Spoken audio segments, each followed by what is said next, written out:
Volkswagen Transporter. It's a T5 2.5 BPC automatic.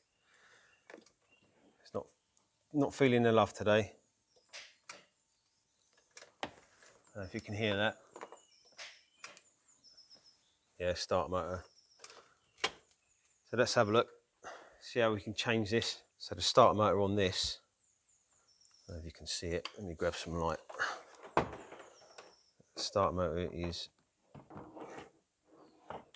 way down there in the dark. There's not an awful lot of space to work on, not your normal size bonnet on one of these, but however, we're going to try and take this out from the top without dropping the under tray. Whether it's possible or not, we'll find out. So first up, we've got to get this battery cover off. Just 2 screws, they're only plastic, they won't be tight. Pop them off, get them up there out of the way. Then this just lifts up. Again, that can go up there. And then we've got a little plastic divider there. It's going to give us a bit more room. Next up, with the expansion tank, down the back here, let me show you. Right, just on this pipe here, you've got this clip. It's impossible to hold the camera and take it off, but it clips on this pipe here and clips on that one there. It's probably going to be broken because a lot of the time people yank this off, pull it back, and it just snaps this off, as indeed mine was or has been at some point in the past. And then 2 T20s, we're going to unplug this wire and loom and hopefully get this out of the way to give us some room down there. Get that out of the way. 2 T20s.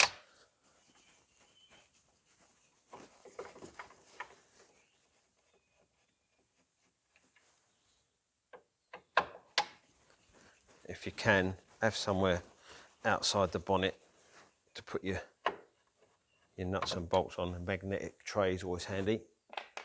But if you put them around here, you can knock them in. And then you spend all day looking for them. Right. For now, I'm going to just poke this back here and see if I can get enough space down there. It's looking pretty tight. Let's get this battery negative off, because we're going to be dealing with quite beefy wires and we don't want to start damaging stuff. Get that out of the way and tuck it secure so it's not going to flip back, because it's going to want to go back to there. It spent 15 years living in that position. Next, I'm going to get this intake pipe off. Sensor there. That sensor there might have to come off to get to that screw. And then we've got, I don't know if I can show you this, I should be able to make it out at all. On the end of this sensor pipe down there,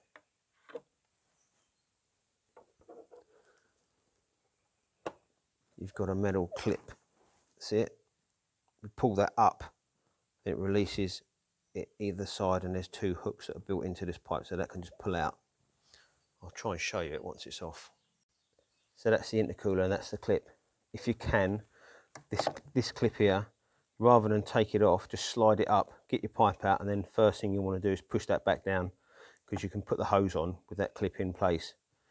But if that comes off where this is, there's hardly any room. It's a real battle to get that clip back on again. And that clip basically sits in here and here. It sits in this groove and basically locks that in. So with this pipe off, check the seal's all right. Make sure you want it clean, don't want it dry because you want it to slide in. But there's another one of these clips so you can kind of see what it does there. There's the hook inside there, and it's just literally clips it in. So there's our offending article. That's the solenoid. Start motor's underneath that. Yeah, there's not an awful lot of room to play with. This is going to be, I would say fun, but horrible is probably a better description. We've got the connector which fires the solenoid about there, if you can see it, and then we've got the main power lead. It's only held on with 2 bolts, but they are like a double bolt. They've got a 13mm nut on it, which will hold. There's a earth lead down there. I don't know if you can just make that out up there. So there'll be a 13mm nut, then we'll get that earth lead off, and then there'll be, I think it's an 18. We'll find that out. And there's another one, which you can't even see. There's a pipe wiring loom there. So we might have to pull that off. I think this is going to be taken off as much as we can to give ourselves as much space as possible. I'm going to try and avoid taking the fuel filter out, but we might not be able to odds that because this is occupying valuable real estate. We might be able to just loosen it off and wiggle it out of the way. Yeah, I'm going to pull this 13mm, take this, another one of these little clamps out. Might make it easier for me to get some light down there, but I'm also going to loosen off this and this, which is the mounting bracket for the fuel filter. I don't think there's another one at the bottom, but possibly. See if that loosens it off, just so I can wiggle it out of the way, because when we do eventually get that off, I think we need as much room as possible to get it up. Kind of starting to regret taking this bit out, but 2 bolts there, and then there's a nut right down there. And as you can see, it's about there. See if I can add another light.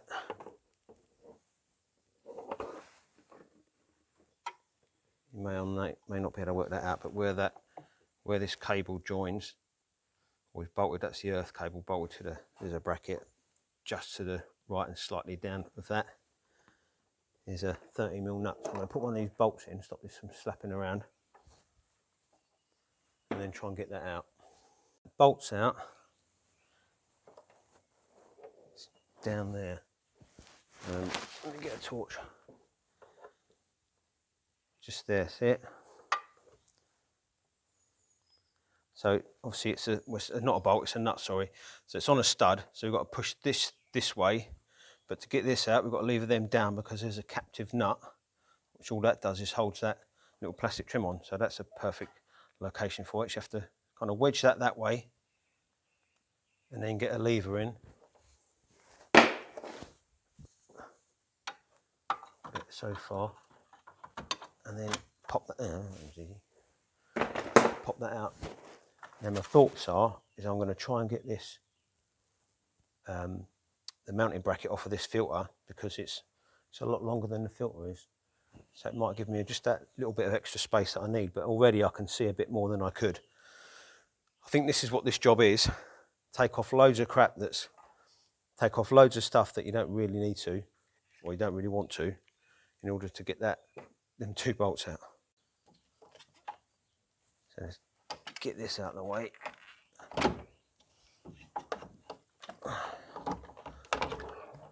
What we've got is there's a bracket here. Get these 2 pipes off, and there's one at the bottom, and there's one on that far end there. There's like a cable goes through it. Mine's actually, the bracket's actually corroded off and snapped. But hopefully now I can move this bracket out of the way for this filter, slide it down out of the way, and then be able to move that filter around. But I need to secure this. Ideally I'd take this off, but I don't want to get involved in bleeding the cooling system. All right, bit of wire around the bonnet lock just to hold that out of the way. Hopefully now I can shift this thing. All right.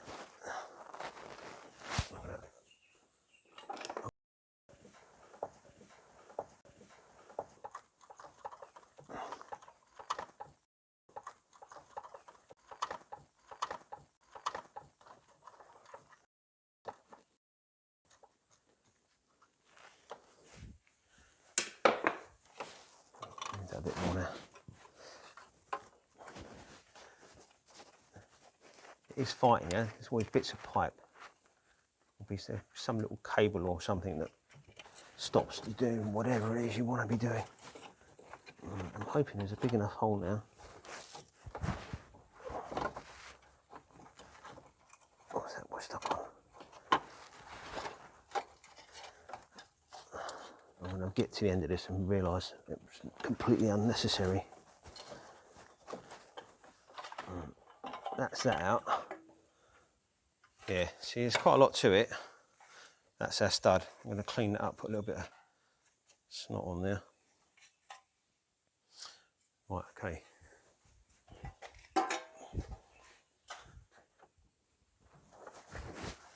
Now I've got a lot more I've got a lot more visibility and get a lot more light down now.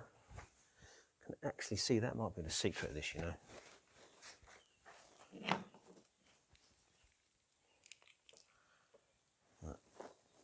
That's out of the way. We can move this and shove it over here. Get your hand in behind there, but I know there's a bolt just under there. I think that's the pig getting through this. So being able to move that might be the secret to this one. Right, let's have another look. So I've got the connector off. Just down there. But it's not coming off completely because there's a wiring loom runs too tight across it.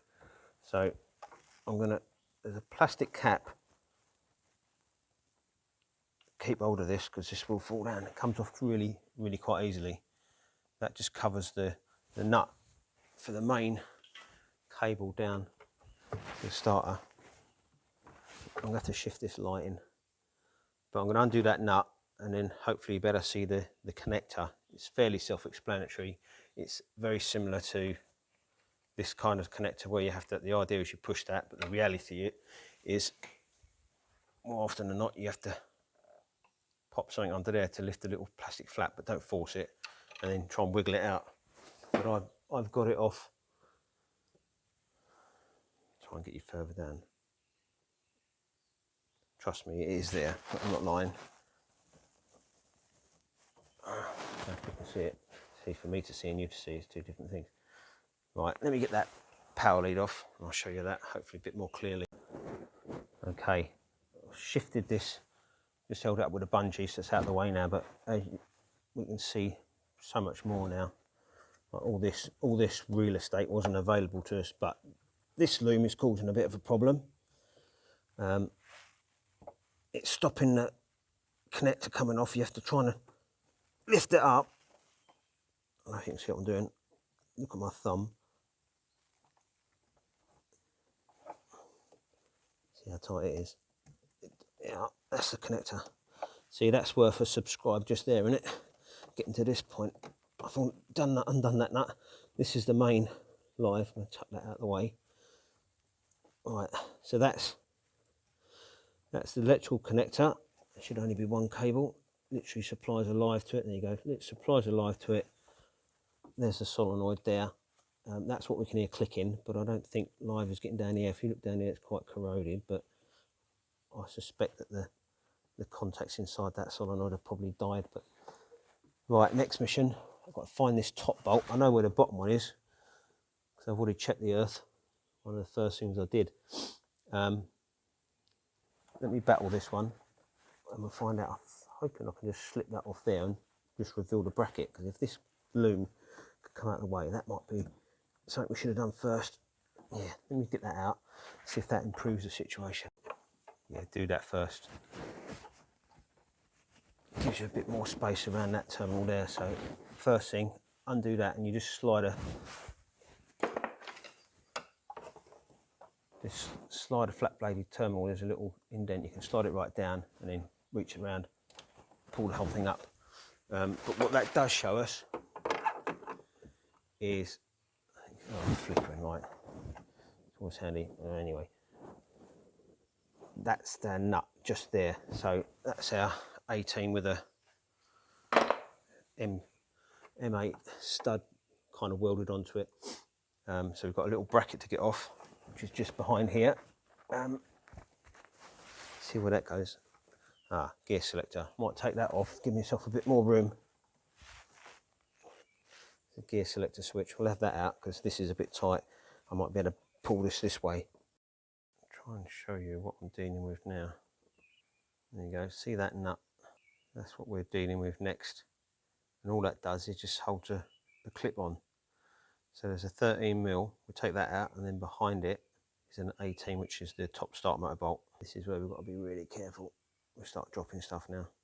That's it. That's what's holding that clip on. So yeah, you're dealing with that little tube. I cracked it off with a 3/8 30mm deep socket and then swapped over to a 1/4 drive deep socket. The reason I'm using a deep socket is it gives you a lot more space for the nut to fall down in, because obviously you don't want it to fall out and drop down. When you're putting it back, if you're worried about it falling out, you could always put a little bit of super glue in the socket, glue the nut in, and then when you've done it up, it'll just crack off. Right, the next thing is that big long top bolt. Quick progress update. I've got that bolt loose now.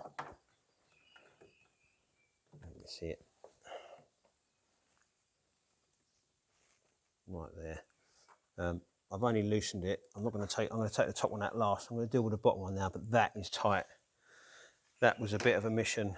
My bar, there wasn't enough room to crack it off, so I ended up having to use a torque wrench and just keep clocking the socket until it sort of gave me enough back here to, because this is in the way for a big long bar, and then this front end's in the way because it's such a stupid small gap you've got here. Look at the size of that. I haven't got massive hands, but look. Yeah. Right, I'll look at the bottom one. There you go, right there. So that's our nut. I'm using the mirror to check there isn't a washer on there, so I know what can and can't fall off. There's the 30mm nut. That's the earth cable, and then there's the 18mm behind it. So that's our next project. I know the 13mm is fairly easy to get off with a 13mm spanner, so you can just get in there inside. That one's fairly straightforward, unlike that last adventure. That should be, there we go.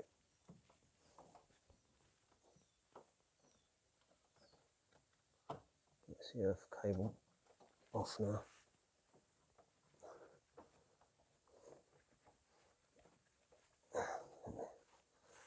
There we go. See that? Right, now all that's left holding this starter motor on is the bottom bolt and the top bolt. Top bolt's loose. We've just got to fight our way through there now and get that bottom bolt off. I've jumped ahead here because I may not have showed this bit, but down there you've got the control unit. If you can see it. Control unit for the, I think it's for the blower, the fans. There's two, you can see two pegs. I'll get my hand out of the way. You can see two pegs. Take the 10mm off and drop that out of the way. You need it for access to crack off that, the bottom bolt for the starter. When you're doing this starter motor bolt, just be aware of this connection here. And there's another one there for the gearbox. There. When you're in there with a bar trying to crack that bottom bolt off, which is really tight, make sure you're not leaning on that. You don't want to snap that bad boy.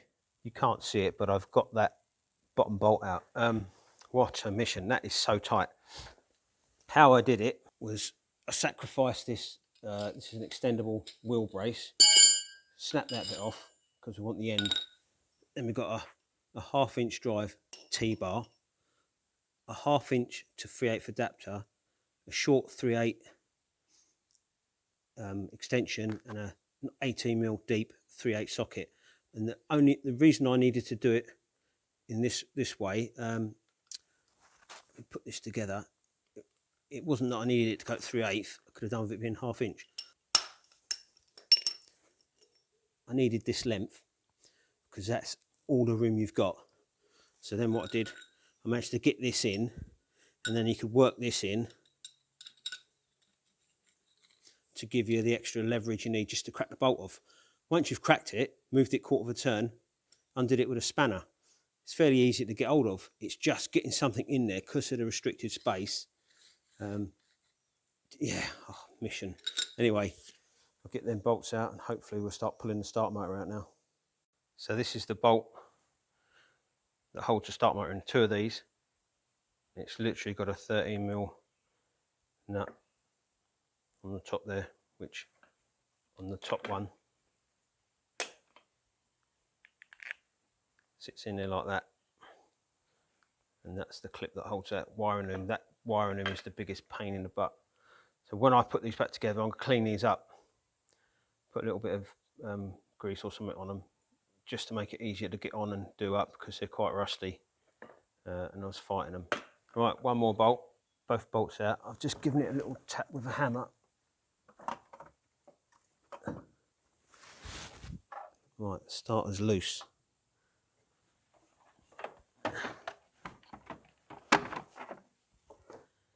There we go. See it there. What a mission this is. Oh, there we go.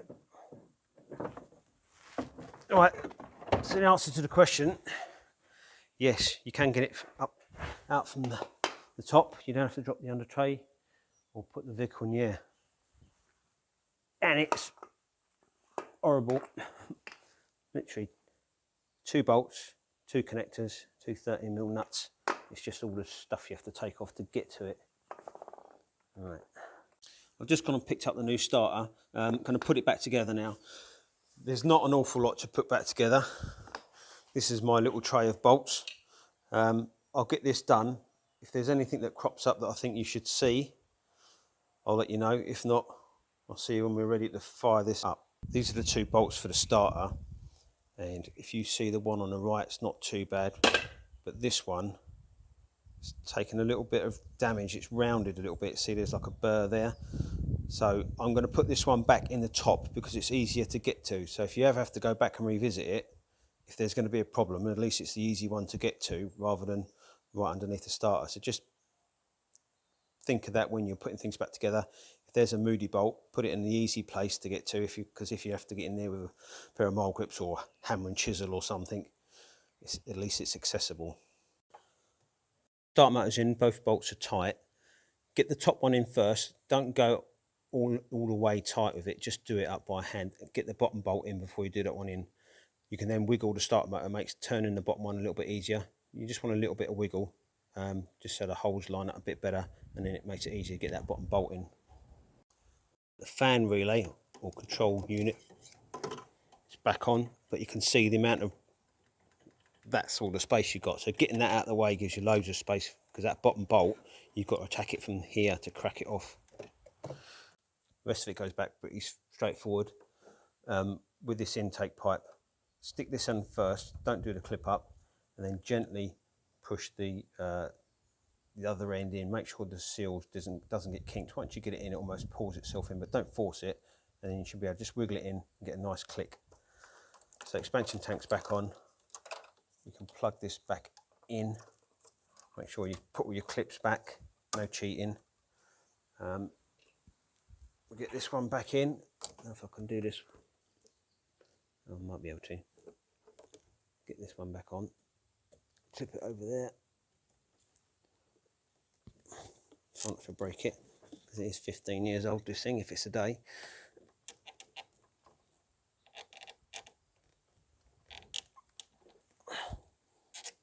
There we go. And then clip that back in. Right. Just make sure you get all your connections on before you switch the ignition on. So we took this one off here, one down there, start motor's plugged in. More importantly, the gearbox selector is in. So all the connections we removed are back on. Now we're ready to stick the battery back in, or back on. This is the worst bit, always. But we know we've got our covers on. Everything's as it should be.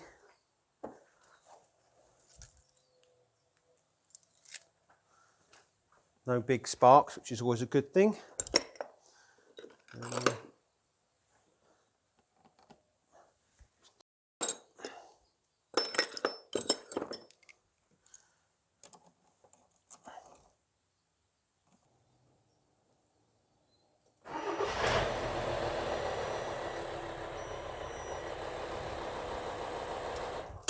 Happy days. So there we go. It is possible to do it without dropping the under tray. It is a mission. Once you've got it out, trust me, that's the worst bit. Putting it back probably took me about an hour and 45 minutes, which isn't great for a starter motor, but however, it's a lot quicker than it was taking it apart. But obviously filming it takes a little bit as well. So that's it, start motor, Volkswagen T5, this is a 2009 BPC automatic. It's not fun. The main problems, I would say, are access, because this isn't exactly massive. Visibility, because it's dark down there, because you're literally working at the end of your arm's length. You don't really get to see a lot of it. It's by feel. And getting the 2 starter motor nuts undone. Once you can crack them off, you can get a spanner on it and wind them out. It's just getting something in there because of this gap here. But once you've done that, adapt something to do it. It's not an awful job, but take your time and you can do it yourself. Hopefully this one's helped you out. Check out some of my other stuff. I'll see you on the next one.